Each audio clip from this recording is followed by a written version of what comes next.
अगर बात आती है स्टेटस वाली जॉब की जहां पे अच्छी खासी सैलरी भी मिले तो बैंक मैनेजर की जॉब टॉप पे आती है। अच्छी सैलरी और अच्छा स्टेटस ये दोनों का कॉम्बिनेशन बहुत ही कम जॉब में मिलता है। तो अगर आपका भी सपना है कि आप बैंक मैनेजर बने और आप जानना चाहते हैं कि बैंक मैनेजर कैसे बनते हैं और आपको क्या क्या करना पड़ता है तो ये वीडियो आपके लिए है। इस वीडियो में हम डिस्कस करेंगे कि बैंक मैनेजर होता कौन है और उसका काम क्या होता है, बैंक मैनेजर बनने के लिए एलिजिबिलिटी क्या चाहिए और बैंक मैनेजर बनने के लिए हमको क्या क्या करना पड़ता है और अंत में बैंक मैनेजर की सैलरी कितनी होती है।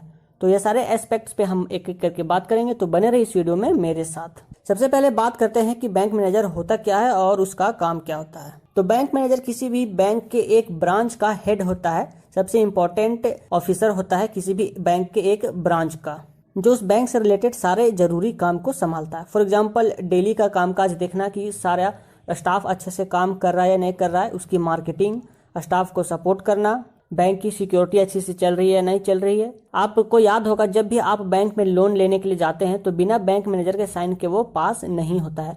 तो यहाँ से आप बैंक मैनेजर के इम्पोर्टेंस का पता लगा सकते हैं। बैंक मैनेजर बन जाने से समाज में आपको काफ़ी रिस्पेक्ट मिलती है और आप एक अच्छी लाइफ गुजारते हैं।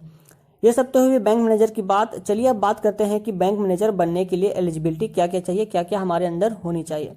तो सबसे पहले हम बात करते हैं एजुकेशनल क्वालिफिकेशंस की। तो एजुकेशन क्वालिफिकेशन में सबसे मिनिमम डिग्री जो आपको चाहिए वो है ग्रेजुएशन पास। कम से कम आप ग्रेजुएट पास हो, उससे कोई फर्क नहीं पड़ता कि आपका कौन सा सब्जेक्ट है, साइंस है, आर्ट्स है, कॉमर्स है, आपने क्या किया था उससे फर्क नहीं पड़ता। बस आपके डिग्री के पहले बैचलर होना चाहिए, यानी आप ग्रेजुएट होने चाहिए।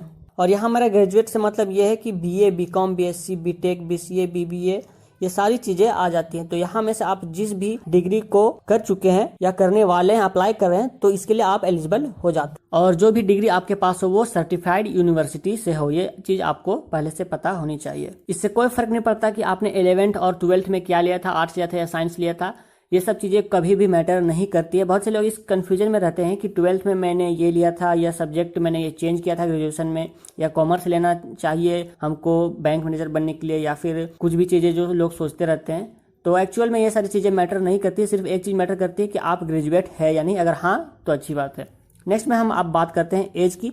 तो आपका एज 20 से 30 के बीच होना चाहिए। अगर आप SC, ST, OBC में आते हैं तो आपको यहाँ पे कुछ रिलैक्सेशन मिलती है। और मार्क्स की अगर बात करें कि मिनिमम मार्क्स, तो यहाँ पे कोई भी मिनिमम मार्क्स नहीं होता है। आप कितने भी मार्क्स लाए हो उससे कोई फर्क नहीं पड़ता है, सिर्फ आप पास होने चाहिए। नेक्स्ट में हम बात करते हैं कि हमको बैंक मैनेजर बनने के लिए क्या क्या करना पड़ेगा, क्या क्या स्टेप्स उठाने पड़ेंगे। तो सबसे पहले मैं यहाँ आपको बता दूं कि बैंक मैनेजर की जॉब एंट्री लेवल की जॉब नहीं होती है। एंट्री लेवल से बोलने का मतलब यह है कि आप डायरेक्ट अप्लाई नहीं कर सकते बैंक मैनेजर की जॉब के लिए। उससे पहले आपको बैंकिंग सिस्टम में आना पड़ता है, आपको किसी बैंक में काम करना पड़ता है उसके पहले की पोस्ट में। फॉर एग्जांपल एक जॉब होती है जिसको बोलते हैं प्रोबेशनरी ऑफिसर, जिसको शॉर्ट में PO भी बोलते हैं। तो बैंक मैनेजर बनाने का प्रोसेस यहीं से शुरुआत होती है। सबसे पहले आपको PO बनना होगा बैंक में। तो बैंक मैनेजर बनने का प्रोसेस कुछ ऐसा होता है। सबसे पहले आप ग्रेजुएट होते हैं किसी भी सब्जेक्ट के लिए, उसके बाद आप अप्लाई करते हैं IBPS PO, SBI PO या प्राइवेट बैंक PO, यानी कि सारे बैंक्स जो होते हैं वो अपने PO के एग्जाम लेते हैं।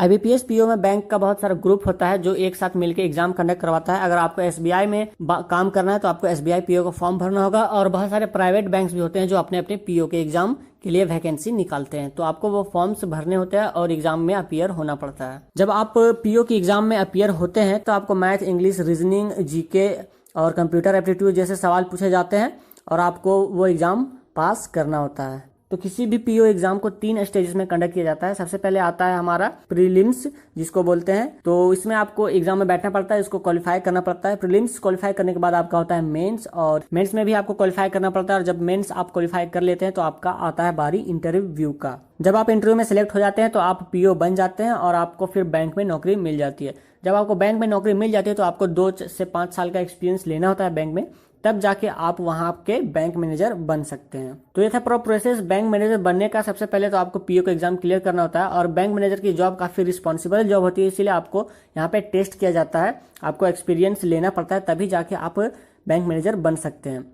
अब बात हम करते हैं बैंक मैनेजर की सैलरी की। तो सैलरी कुछ आपको यहाँ पे दिख रही होगी, कुछ इस टाइप की होती है। अगर आप टायर 1 सिटी में है, यानी कि दिल्ली, मुंबई और चेन्नई जैसे शहरों में, तो आपको मिनिमम 71,000 पर मंथ से लेकर 97,000 पर मंथ मिलती है। अगर आप टायर 2 सिटीज में आते हैं तो आपको 53,000 पर मंथ से लेकर 70,000 पर मंथ तक मिलती है। अगर आप टायर 3 सिटीज में आते हैं जो बहुत ही छोटी सिटीज़ होती है, तो वहाँ पर आपको 45,000 से लेकर 56,000 पर मंथ तक मिल सकती है। तो ये था पूरा रोड मैप बैंक मैनेजर बनने का। अगर आपको भी बैंक मैनेजर बनना है तो वीडियो में कमेंट करके ज़रूर बताएं, ताकि आप अपने कमिटमेंट को ना भूलें और आप मोटिवेटेड फील करते रहे। और अंत में अगर ये वीडियो आपको अच्छी लगी तो इसे लाइक करिए, शेयर करिए अपने दोस्तों के साथ फेसबुक व्हाट्सएप ग्रुप में, और ऐसी वीडियो में आगे लाते रहूंगा। तो मेरे चैनल को आप सब्सक्राइब कर सकते हैं। फिलहाल के लिए फ्रेंड्स मिलता हूं मैं आगे आने वाली वीडियो में, तब तक के लिए बाय।